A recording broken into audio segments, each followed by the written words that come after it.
Our next honoree made his major league debut at Candlestick Park on August 30th, 1974, and it was a good one. He went 1 for 2 with 2 walks and drove in his first RBI in the 9th inning. Following that season, the Cardinals traded first baseman Joe Torre, now a Hall of Famer, to the New York Mets to make room for their budding young prospect at first base. Recognized as a fielder first, he snatched his first Gold Glove Award from perennial winner Steve Garvey in 1978. Then in 1979, 40 years ago, time flies, he learned to be a hitter. He led the league with a .344 batting average, driving in 105 runs. He hit 11 home runs with 48 doubles, and believe it or not, 11 triples. For his remarkable season, he shared the National League's Most Valuable Player Award with Willie Stargell. It was the first and only time in Major League history 2 players received the same number of points from the Baseball Writers Association.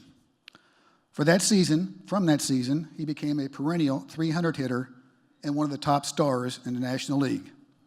The St. Louis chapter of the Baseball Writers is proud to recognize Keith Hernandez with the Brian P. and Bob Burns Award for Nostalgia for that memorable season with the Cardinals 40 years ago. Keith, who has graced our dinner here numerous times, is unable to be here tonight, but he knows it's important, and he made a video for you all to see.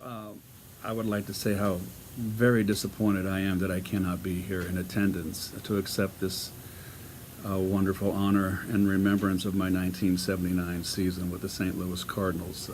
I've got back issues that's going to require surgery. It'll be okay after that, but I am really disappointed that I can't be here. First of all, I'd like to congratulate Bob Costas for being the first recipient of the Red Award, and Red means a lot to me. My first manager, he will always be my first manager. When Ken Boyer came and managed the ball club and took over from Vern Rapp, he brought Red back as his bench coach, and I really got to know Red a lot better as a coach, and he's someone I dearly love and dearly miss. So it's a wonderful award and a great honor in Red's name. Bob, congratulations on your career, your 40 years of excellence in the booth in so many fields. And I remember you coming to St. Louis with Camo X. I believe you came in '74, which ironically is when I started. And I remember you were the guy getting the sound bites in the clubhouse, and were always nice, and I hope I was nice to you. But I'm glad to see that you're still going to do television and baseball games on MLB, I believe. I look forward to seeing you during the season. I'd like to thank the Baseball Writers, of course, for this award and remembrance. It was a difficult early part of my career, and there were people there for me that I want to acknowledge. Red is one, of course, and Ken Boyer, who was the manager at the time.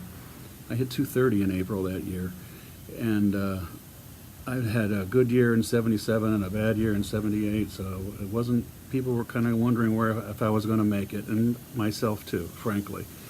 Boyer came back and told me on an airplane flight to Houston late April that I was his first baseman.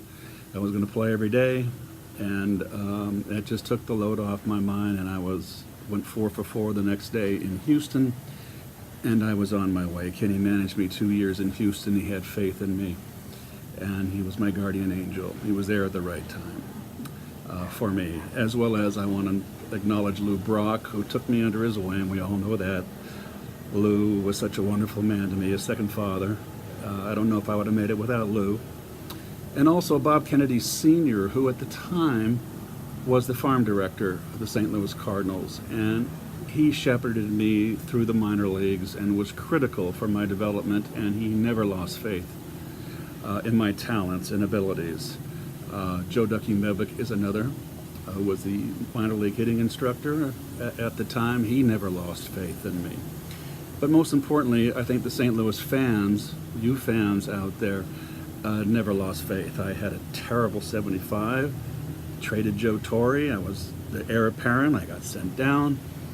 My '76 season was a horrible first half. I got benched, had a great second half.